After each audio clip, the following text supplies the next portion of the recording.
அடுத்து இந்த ஒரு ஜிமிக்கி பாருங்கள், ஒரு அழகான சூப்பரான கிராண்டான ஒரு ஜிமிக்கி. ஜிமிக்கியோட வெயிட் எவ்வளோ இருக்கும் கெஸ் பண்ணுங்கள் பார்க்கலாம். இப்போ நீங்கள் பார்த்துட்ருக்குற இந்த ஜிமிக்கியோட வெயிட் எவ்வளோ இருக்கும் கெஸ் பண்ணுங்கள். நான் ஃபுல்லாக இப்போ காமிச்சிட்ருக்கிறது பார்த்தீங்க அப்படின்னா ஒரு அழகான ஒரு வெட்டிங் செட் தான். ஃபுல் கிராண்டான ஒரு வெட்டிங் செட்டு. இந்த கிராண்டான வெட்டிங் செட்டில் என்னென்ன கலெக்ஷன்ஸ் எல்லாம் வருது அப்படிங்கிறது தான் உங்களுக்கு நான் காமிச்சிட்ருக்கேன். மாப்பிள்ளைக்கும் சேர்த்து நம்ம இதில் செட் பண்ணி வச்சுருக்கோம். ஓகேங்களா? என்ன வெயிட் இருக்கும் நான் கேட்டது இந்த ஜிமிக்கி மட்டும்.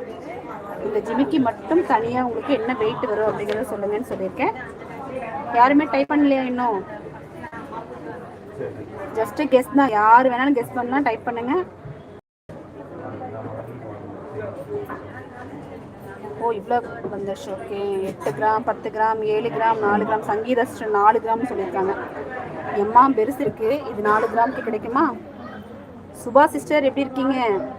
சுபா பாண்டியன் நல்லா இருக்கீங்களா?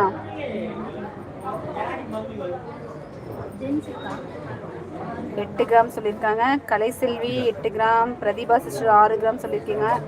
சாய் 16 கிராம் சொல்லியிருக்காங்க. ஜோதி சிஸ்டர் 9 கிராம் சொல்லியிருக்காங்க. இந்த மில்லி கிராமில் கெஸ் பண்ணுறதை தான் மறந்துடுறீங்க நீங்கள். பொதுவாக 6 கிராம் 8 கிராம் அப்படி சொல்கிறீங்க. நம்ம வந்து எப்போவுமே கெஸ் பண்ணும்போது மேக்ஸிமம் எல்லாருமே கரெக்டான கெஸ் கொடுத்துட்றீங்க. இப்போது ரெகுலராக லைவ் பார்த்து வந்து நல்லா பழகிட்டீங்க. இது இவ்வளோதான் இருக்குது இவங்க கடையில் வெயிட் அப்படிங்கிறத. பட் வந்து மில்லி கிராமோட கெஸ் பண்ணிங்க அப்படின்னா இன்னுமே வந்து உங்களுக்கு சூப்பர் தான். இருந்தாலும் நான் வந்து இன்றைக்கி நான் சொல்லிடுறேன். இதோட வெயிட்டில் பாருங்கள், அந்த பீட்ஸ் அழகாக கொடுத்து சைடு ஃபுல்லாக வந்து செம்ம ஹெவி ஒர்க்கு சூப்பராக இருக்குது. வெயிட் பார்த்தீங்க அப்படின்னா 11 கிராம் 950 மில்லி.